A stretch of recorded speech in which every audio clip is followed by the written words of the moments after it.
আমার দেশের কোচ ভালো হইলে আমার দেশের প্লেয়াররাও ভালো হবে। সাবকন্টিনেন্টে কোচিং করানোটা অনেক বেশি ডিফিকাল্ট, বোর্ডের প্রভাব থাকবে। আমার মনে হয় আমরা রাস্তা তৈরি করতে পারিনি, আমাদের ব্যর্থতা।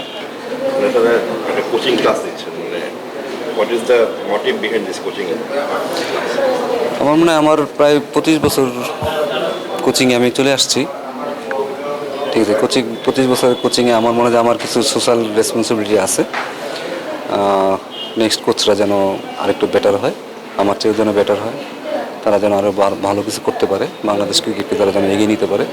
আমার যে নলেজ যেটা আছে, যতদিন এত যা শিখছি, যা ভুল করছি, তো সেটা থেকে যেন শিক্ষা নিয়ে তারা যেন আরও সামনের দিকে আগাইতে পারে। তো সেটার জন্যই আসলে আমার মনে হয় যে এই কাজটা উদ্যোগটা নেওয়া হয়েছে। তবে মানে আপনাকে আসলে এরকম কোচেস এডুকেশন প্রোগ্রাম বিসিবি তো মাঝে মাঝে হয়, ওখানে ওইভাবে দেখা যায় না, মানে কমিয়ে দেখা গেছে আপনাকে একবার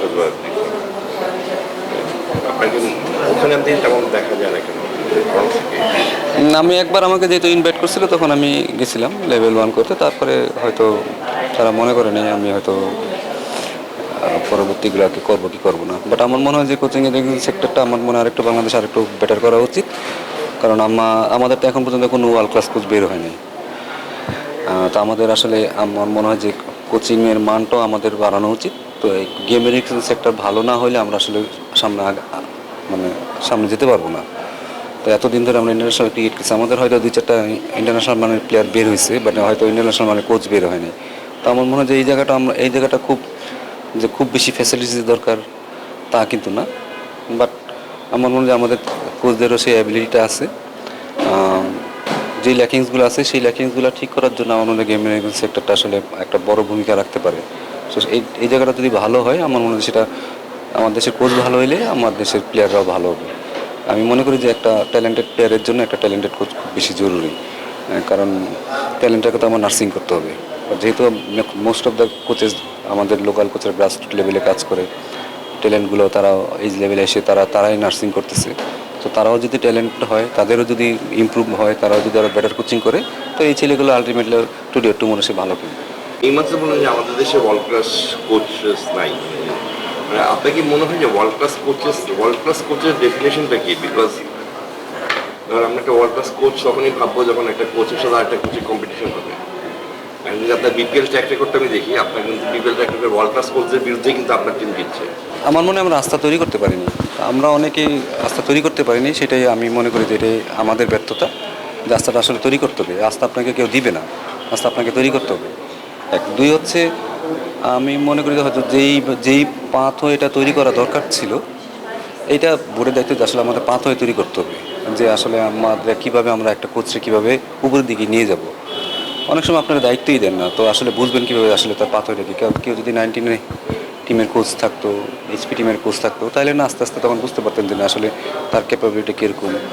আপনি হয়তো ফ্র্যাঞ্চাইজি লিগ থেকে বা ঢাকা লিগ থেকে ওইভাবে জাজমেন্ট করলে আসলে হবে না।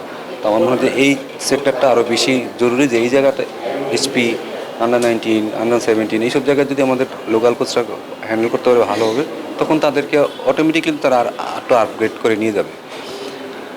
ডেফিনিশন তো আসলে কোনো কিছু নাই যে আসলে আপনি এখানে একটা কোচকে শুধু আপনি হয়তো টেকনিক্যাল নলেজ দিয়ে তাকে আসলে বিচার করাটাও ঠিক না। এখানে আসলে অনেক কিছু ম্যাটার করে। একটা ন্যাশনাল টিমের কোচের শুধু যে তার 14টা প্লেয়ারকে হ্যান্ডেল করতে হয় তা না, তাকে বোর্ডকে হ্যান্ডেল করতে হয়, বোর্ড প্রেসিডেন্টকে হ্যান্ডেল করতে হয়, অনেককে হ্যান্ডেল করে, সিলেক্টরকে হ্যান্ডেল করতে হয়। তো এখন ধরুন আমি যখন একটা লোকাল কোচ হব, আমি যখন একটা সিলেক্টরের সাথে কথা বলবো, দেখা গেলো যে ওই সময় ওই সিলেক্টরটাও তার আন্ডারে খেলছে, তখন আমার তো আসলে বলারও তো আমার একটা অবস্থান থাকতে হবে যে আমি না, আমার এই প্লেয়ারটা লাগবেই, বা আমি আমার বোর্ড প্রেসিডেন্টকে বলো যে আমার এই প্লেয়ারটা লাগবেই। শুধু তো আমি বললাম যে শুধু কোচিংটা তো, ন্যাশনাল টিমের কোচিংটা তো অত ইজি না যে শুধু আমি যা গেলাম মাঠে বলে ব্যাট বল খেলাই দিলাম হয়ে গেল, তাও কিন্তু না। এখানে অনেক কিছু আমাকে হ্যান্ডেল করতে, একটা হেড কোচের কিন্তু অনেক কাজ থাকে। সব কিছু আসলে বিচার করে আমার মনে হয় যে এই জায়গাগুলো যদি আমাদের ল্যাকিংস থাকে, আমাকে মিডিয়া হ্যান্ডেল করতে হবে, আমাকে অনেক কিছু হ্যান্ডেল করতে হবে। তো আমার মনে হয় এখানে অনেক কিছুই যেগুলো আছে, যেগুলো আমরা হয়তো, আমার কাছে মনে হয় যে তারা হয়তো ভাবে যে আমাদের হয়তো এই যেগুলো ল্যাকিংস আছে, যে টেকনিক্যাল নলেজ যে নাই, তার কখনো কেউ, আমার কাছে মনে হয় যে না, যে ওইভাবে কেউ বলছে। বাট কিছু জিনিস আমার কাছে মনে হয়, যেটা আমার কাছে মনে হয় যে এটা হয়তো তারা মনে করে যে এটা আমরা পারবো না, কারণ এই সাবকন্টিনেন্টে কোচিং করানোটা অনেক বেশি ডিফিকাল্ট।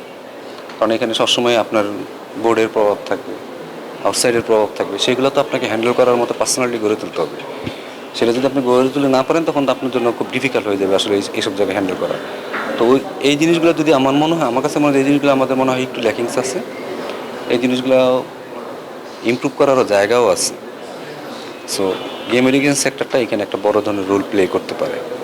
সো এই কারণে আমি বলবো যে গেম এডুকেশন সেক্টরটা আরও বেশি সমৃদ্ধ হওয়া উচিত, আরও বেশি আমাদের স্পেশালাইজ কোর্সগুলোদের আরও স্পেশালাইজেশন জন্য ভালোভাবে তারা আরও মাস্টারি হতে পারে, সেদিকে আসলে তাদের ইমপ্রুভমেন্টটা করানো উচিত। তাইলে হয়তো আস্তে আস্তে আমরা আরও অনেক ভালো অবস্থানে যাব। মানে দিস প্রোগ্রাম যেটা ছিল না, মানে this is one pathway for coaches to go forward, আপনি বলতে পারি। আমি মনে করি যে এটা একটা ভালো Just a beginning. ভালো হ্যাঁ বিগিনিং, জাস্ট শুরু হইলো, এটা ভালো একটা উদ্যোগ।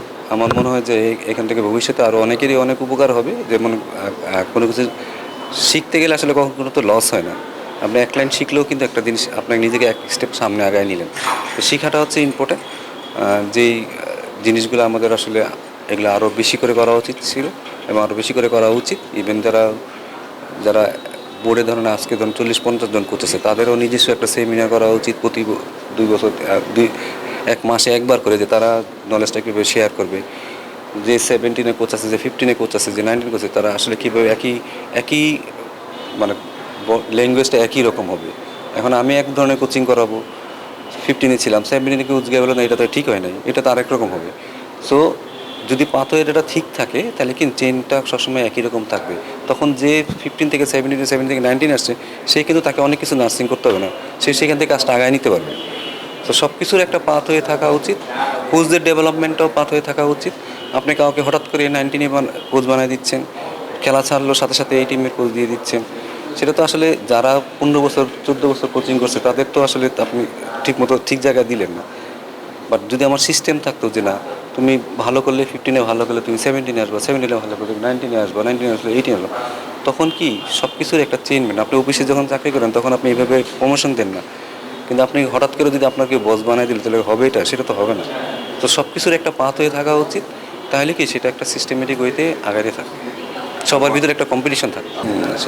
আমি অনেক দিন ধরে আমি মনে করি যে সে জানার চেষ্টা করে, সেখানে যে তার কোচিংয়ের জন্য যে আসছে তা না, সে আসলে ক্রিকেটটা জানার চেষ্টা করতেছে। তো যেটা আমি মনে করি খুবই একটা প্রশংসার যোগ্য, যে না সে শিখতে আসছে।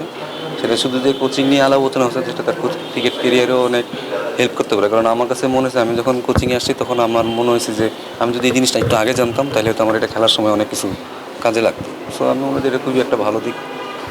সালাউদ্দিন ভাই, মানে আমাদের কোচ যে আসতেছে না, বা ওয়ার্ল্ড ক্লাস কোচ নাই আপনি বলতেছেন, তো আমাদের কোচ এডুকেটরের কি আসলে অভাব আছে নাকি, এবং যারা আছে তারাও কি আসলে আমরা ইউটিলাইজ করতে পারতেছি না?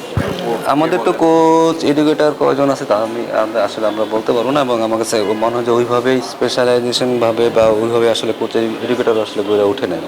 হয়তো আছে, কেউ করছে, কোর্স করছে কয়টা, কিন্তু তার সেটার কোনো চর্চা নেই। তো আমার মনে হয় কোচ এডুকেটর আমাদের অনেক তৈরি করতে হবে। তখন সেই স্পেসিফিক্যালি সেই কাজগুলোই করবে, যে কীভাবে কোচ তৈরি করতে হয়। ওইরকমও কিন্তু আমাদের কোনো কিছু কালচারটা না, কালচার না, এটা আসলে কালচারের কিছু না, এটা আসলে আপনাকে করতে হবে। এটা কালচারের বিষয় না, এটা আসলে এটা পুরো দুনিয়াতেই করতেছে, আমাদেরও করতে হবে। যে কীভাবে আসলে কোচ ডেভেলপ করবো, আমরা কোচ ডেভেলপমেন্টটা কীভাবে করতে হয়, ওটার জন্য আলাদা স্পেসিফিক লোক থাকে যারা সবসময় এগুলো ডেভেলপ করে, এবং তারা কীভাবে টিচিং করাইতে হয় সব কিছু তারা শিখিয়ে দেবে হাতে কলমে। তো আমার মনে হয় যে এই জায়গাটা অনেক ইমপ্রুভমেন্ট করার একটা হিউজ জায়গা আছে, এবং এটা হইলে খুব ভালো। আপনি যে এখানে ক্লাস নিচ্ছেন, আপনার কি কেমন লাগছে, মানে যে এত মানুষ না, আমি ভালো না লাগলে আমি কোনো কাজ করবো না। মানে ঠিক ওদের ইন্টারেস্ট না, ইন্টারেস্ট তো এখন কে আমাকে কীভাবে গ্রহণ করবে সেটা তাদের ব্যাপার, বাট আমি চেষ্টা করবো যেন সে যেন মজা পায়। নেক্সট টাইম যখন আমি আবার আসবো, সে যদি আবার আসে তাহলে বুঝবো যে আমি আসলে ক্লাসটা ভালো করছি, তাহলে তো আমি বুঝতে পারবো না যে ক্লাসটাকে আমি ভালো করছি না খারাপ করছি।